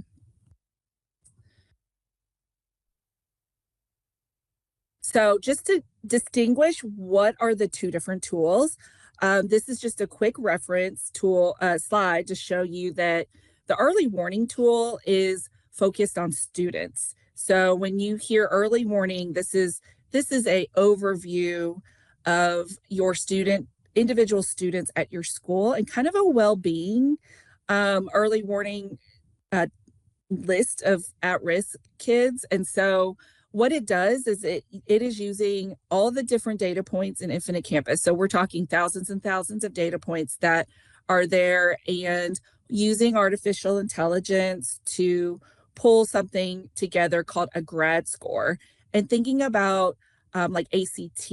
ACT has a composite score. That is kind of what this is. It's a composite score that is called grad score, but it's based on many, many variables in 4 different buckets: attendance, behavior, curriculum, and stability. So, and I'll talk a little bit about stability because that's the one that's a little bit different from other early warning dashboards and systems. And curriculum, when it says curriculum, that's referring to grades and assessments. So all the different pieces of kids that we collect in Infinite Campus is in here, reflected in the early warning tool. It really is a whole child perspective. So we dive into the tool quickly. I will you'll be able to tell right away. This is like, I can see how these different kids are doing in all these different domains with just a click. It answers questions like, who are the kids most at risk for dropping out? What students are being most impacted by like attendance? So you can dive in specifically to one domain. Or if you want to just create like, who are my 20 highest at-risk students in the 6th grade, you can use this tool for that. But the grad score ranges from 50 to 150. In a meeting, a principal advisory committee. It ranges from 50 to 150, and it is as you go higher in grad score, it is a good thing. So it's like a credit score. So 150 is a good score, and you are at a higher likelihood of graduating, whereas under 100 is considered a little bit more at risk. So that's how the grad score composite works. So again, early warning, kid focus, insights is very different, but it does talk to early warning. So I'll show you that in a second. So insights is really more of a data dashboard. It gives you quick visualizations on attendance, behavior, class performance, like grades and course failures, your assessments. And it really is more about things that you might be interested at the school level. So where early warning is kid level, insights is at more your school level questions. So things like, what day of the week are students most likely to be absent? Who are the kids missing 30% or more days? 30% meaning that is an extreme high chronic absenteeism rate. So that's how we pick 30, but it shows you all the different tiers, 10, 20, and so on. And so there's a lot of different questions that can be answered with insights. So let me just show you first early warning. So early warning, again, has 4 domains. The stability domain is the one I just want to make sure you see, because it is a little different. And those are all those external factors that impact a kid's likelihood to graduate. So things like their geographical, zip code, their transient mobility within the district and outside the district. So how many schools they've been to and so on. So that is what makes early warning really powerful, is that it can pick up these changes. So if they change zip codes or if they do a phone number change, you as a principal of 1,000 kids may not be able to see that right away.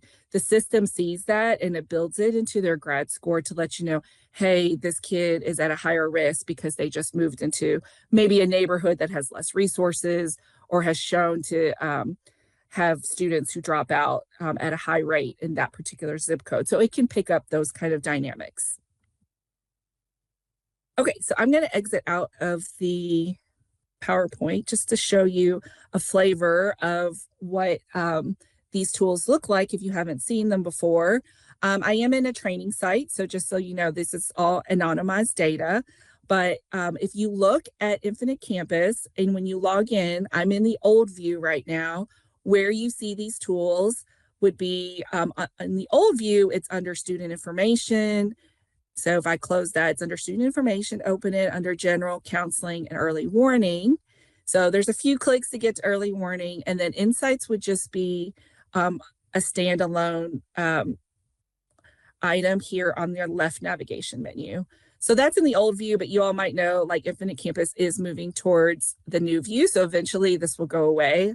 I'm a creature of habit. I love the old view, but I want to definitely show you the new view because at some point we're all getting moved to this. So this is the new view and it is very streamlined. So here on the left side, you see student information and then early warning. So here is what early warning looks like. It is it automatically gives you every kid in your school. So, and it tiers them out into red, yellow, green, kind of mirroring the MTSS tiers, where green is less risk, red is at the most risk. And if I am a principal or when I've been in the district previously, I like to scroll right down to the kids. And so it automatically gives you all the kids in your school alphabetically, but it's really nice that you can easily sort these columns. So if you want to sort by grade, you can do that just by clicking on the column. So, but what you can see right away is that there's all these different grad score. There's the grad score in the first column, and then all the domain scores to the right. And so you can see that this first student listed here, Braxton, has a very high grad score, 147, and is green across the board. Whereas this student, Jonathan, is a 54 in grad score, so pretty high risk for dropping out. And even though he's green across the board, you can see the curriculum score is a little bit lower. And so Jonathan's a good example that grad score is not an average, it's a composite. So it's taking into consideration similar kids with this profile of scores and whether they have dropped out in the past using your actual data from your school. So it looks at your new dropouts every year and then updates the system every night based on the new data that's in Infinite Campus. So what is a couple nice features about this is that one, you can export it to Excel. So if all you want to do is see your whole list of kids, you export to Excel and you get their grad score and all these domain scores, super easy. But you can also use it for watching individual kids. So that's usually what people are doing is they're adding kids to a watch list, which just means that we have assigned an adult to this kid, which we know that is, having that trusted adult who's keeping an eye on them is super important. So that is what the watch list is for.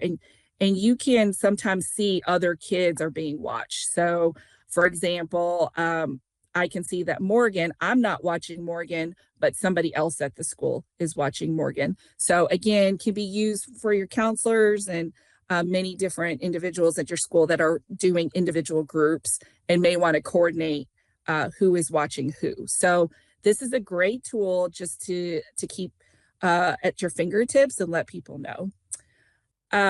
Okay, so just for the sake of time, I'm going to go to Insights just to show you. And for Insights, it is a group of visualizations. So the visualizations are things that Infinite Campus has developed across the country, including Kentucky, to create like the most popular reports that people wanted. And so these are just the list of all the reports. And again, it's aligned to early warning. So you've got your attendance, behavior, classroom performance, and stability, which kind of shows like their enrollment status. And you can click on any single report in Insights to give you a view of data. So I'm just going to click on one report to show you a couple of features. This is showing for this school, the by grade, and this is just 9th, 10th, and 11th in this school for an example, but they're showing what % of our 9th graders, 10th graders, 11th graders have missed this amount of school. So how many have missed 15 to 19%? That's our highest bar here at the 9th grade level. So it's giving you that big picture perspective.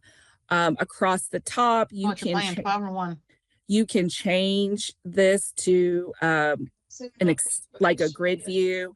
You can change the chart to a line view. So I just wanted to show you there's a lot of flexibility here. You can export it to an image if you want to use it for a presentation.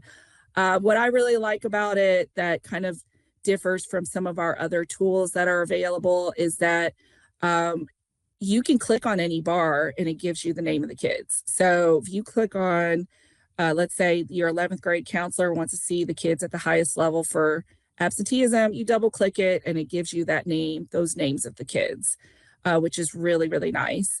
And then you can customize it. So you can move around the data, you can change. I can just show you really quick with the filter. I can change I can change where maybe I don't want grade in here. So I can go to fields and take out grade. And now it just gives me the whole school. And it is aligned to early warning, like I said. So you'll see this little filter that says early warning, and it automatically pulls your most at-risk kids. So when we do the trainings on this tool, we make sure to let people know to select all kids. So it'll show your entire group of kids at your school. That's just how it was developed to talk to the other tool. But this is a great tool just to be able to pull up at like an attendance meeting if you're keeping track. And it just saves so much time is what we keep hearing. And the best part about this to me that other systems don't do, like if you use Tableau, which I used a lot in the district, this is able to be customized to your own dashboard. So you can save, if I decided this is the report I want to see and I want to see it every time I log in, I can save it into my own dashboard. So, which I've done here already. And there's a configure button and you basically can make your own dashboard. So in my own dashboard, I created 4 different reports that I wanted to see. I wanted to see the tiers of attendance. I wanted to see it by weekday. And then I wanted to see some information here on suspensions and behavior events. But again, totally customizable to your school. So I'll just plug at, in the final minute here that as we do our trainings in the Division of Student Success, we provide trainings for free at no cost in person or on Zoom. And we go through both tools with your staff or your district if you are interested. And we definitely talk probably half the time on the tools, half the time on actually how you implement the tools, which we give examples on how other districts have used it. How do you build the capacity, right, to kind of use the tool through the end in terms of monitoring progress. So I just wanted to plug the trainings we provide are not just the tool themselves, but how do you use it the most effective way. You can Google to get a lot of resources, including additional videos and stories from other districts that we've got on our website. And then you can reach out to us. So this is our emails. You can reach out for any trainings, resources, questions. We even do just a quick Zoom if you're stuck on the tool and just want to ask a quick question. We do that as well. So I just wanted to let you all know that we're just here to help. So, okay, I'm going to wrap up because I know we have another item, but are there any questions at the moment that I can answer before we go on?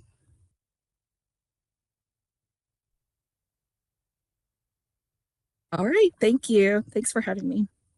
Thank you, we appreciate it. All right, next we have Kelly Odell with Kentucky Association of School Councils Vibrant Learning Leadership Coaching Services. Yes, hi, I am Kelly Odell. I'm excited to be here with you all today. I'm seeing a few familiar faces and names, and it is great to see you all. I am the education and training leader at the Kentucky Association of School Councils. And today I'm just here to connect with you and let you know of a couple of services that we have that are really what we believe can support you as a school leader and can support your teachers as we move into Kentucky's advancing accountability and assessment system. So today, our goal is just to provide resources and professional development opportunities that really do align with your needs and the current educational landscape. So at the end of the presentation today, I'm just going to ask for a little bit of feedback. We won't discuss it. I'll have a Google form so we can get on out of here. I know the time is closing in, and I don't want to take up too much of your time, but I am excited to be here and share with you. So if we can go to the next slide, please. This is just a quick overview of who we are at KASC. We do believe in the unlimited potential of human beings and that people with support and caring can accomplish anything. We have 630 member schools in the state of Kentucky, 61 member districts, which is very exciting. We love serving all of you that are members. You can just see a quick glance over at the the graphic to kind of see some of the big tools and services that we do provide for you at KASC. All right, we'll go on to the next slide. The first service I wanted to tell you about is leadership coaching. Sorry, the graphics kind of changed on, I knew they probably would when they translated over.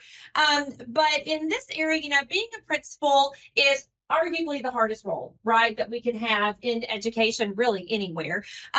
It's not just about, you know, keeping the school running and keeping the kids learning, which that's, you know, a monumental task all on their own. But, you know, you have to manage staff, you have to meet the diverse needs of your students, you have to navigate the policy changes, you have to address the ever-evolving community expectations. And so there's a lot. And the thing is that, you know, every decision, every challenge, every success, it all falls on you as the principal. The buck basically stops with you, right?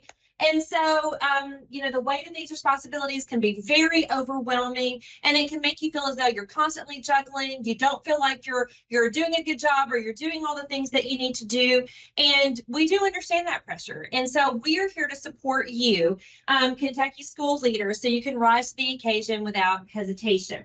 You know, coaching often gets a bad rap. Many people associate it with trying to fix something. You know, you've done something wrong, or you've got to get back on track, so you get coached so you can get back in the way of things going. But that's not really what it is. When it's done well, what it does is it unlocks your potential, and it really helps you access your inner resources. It's about learning to mediate your own thinking, tap into your own strengths, and grow into the best leader that you can be. When I was principal, I got to work with a Leader in Me school, and one of the best things that I got to experience was actually working with our Leader in Me coach in executive coaching. I got to do it for an entire year, and I truly believe that it was one of the best things that I did as a principal to help me manage myself as a principal.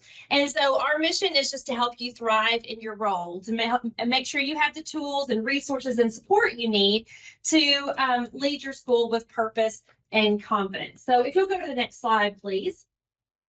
We do, our approach does merge the core competencies of the International Coaching Federation and the fundamentals of cognitive coaching. So if you're a principal, you've heard of cognitive coaching. And so it kind of combines those, but what it really does is it helps you as a school leader. And so if you are interested in exploring leadership coaching for yourself, or if you have any suggestions that might help make our service better, I'm going to let you give us some feedback or your thoughts at the end in that Google form that I mentioned. Okay, we'll go to the next slide.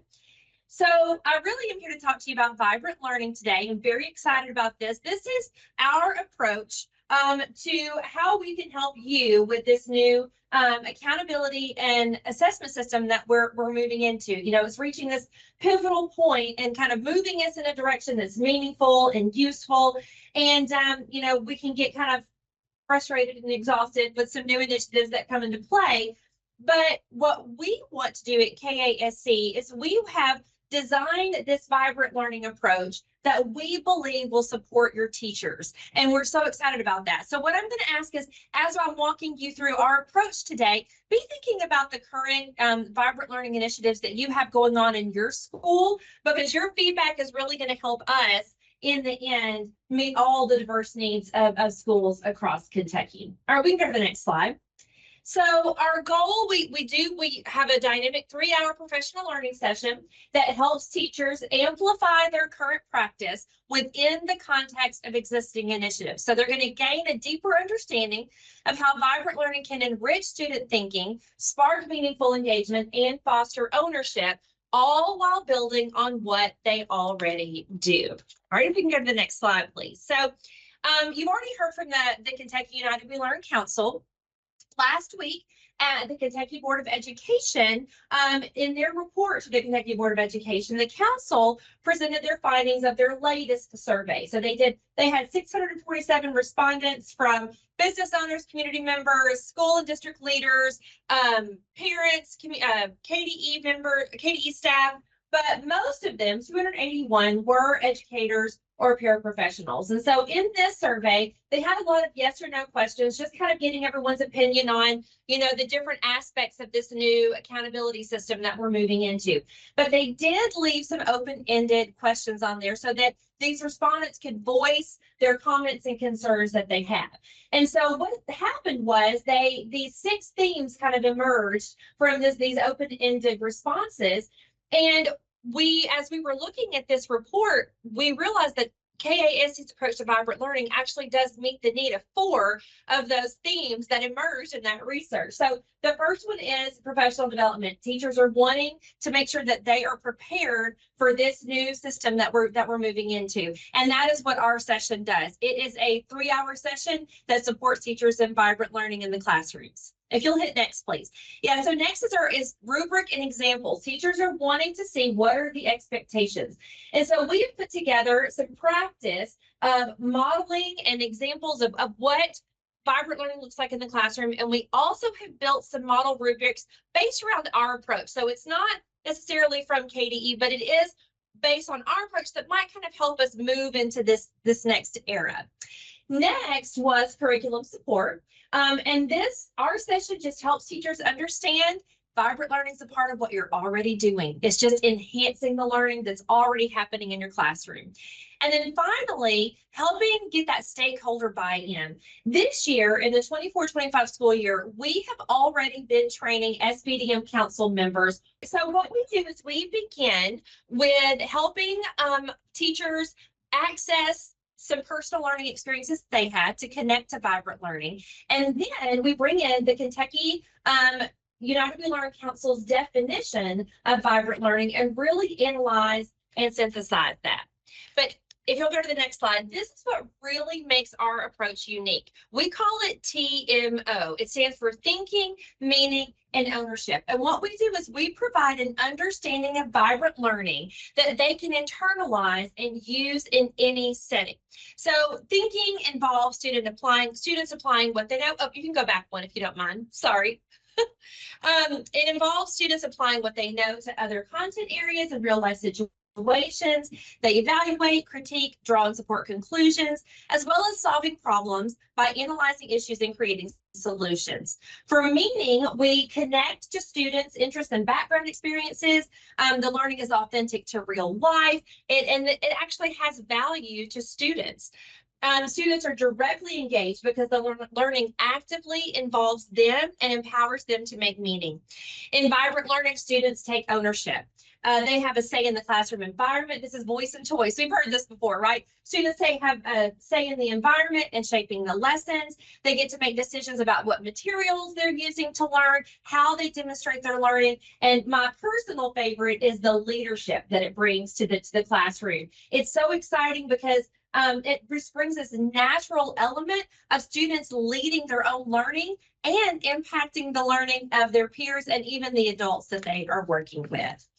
So you can go to the next slide now. Thank you. So what we want to do is provide a launching pad for teachers to explore how they can bring vibrant learning initiatives into their classroom in authentic ways where they feel confident in implementing vibrant learning. So some of the initiatives that we already explore in our session are deeper learning, project-based learning, expeditionary learning, and design thinking. But we know that this is not all of the vibrant learning strategies, right? We have schools across Kentucky that are having great success with all kinds of different initiatives.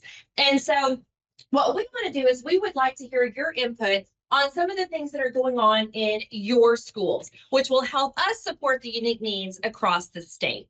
All right, next slide, please.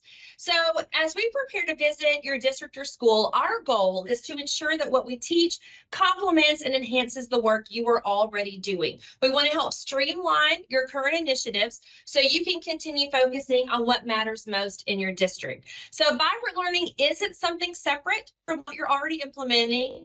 It's an approach that can seamlessly integrate with this and strengthen your existing efforts. So if you wouldn't mind, just take a moment, use this QR code. This will only take a minute or two to complete a brief Google form, and just so that we can get some feedback from you and tailoring our approach to the best meet the needs of your school.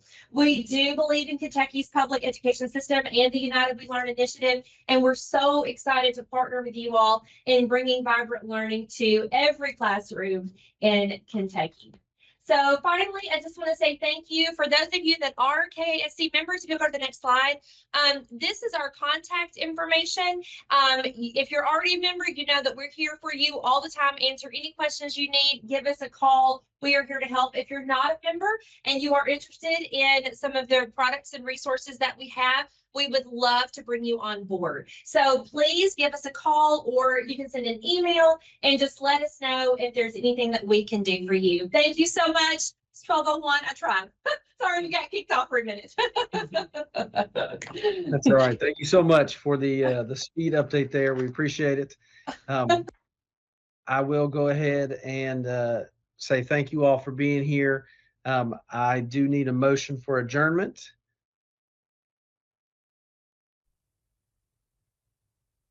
Tim Klein, motion to adjourn, sir. We have a motion. Do we have a second? Jared Hankins was second. Thank you, Jared. All right, that concludes our meeting. We appreciate you guys being here. Enjoy the holidays and go have a fun weekend.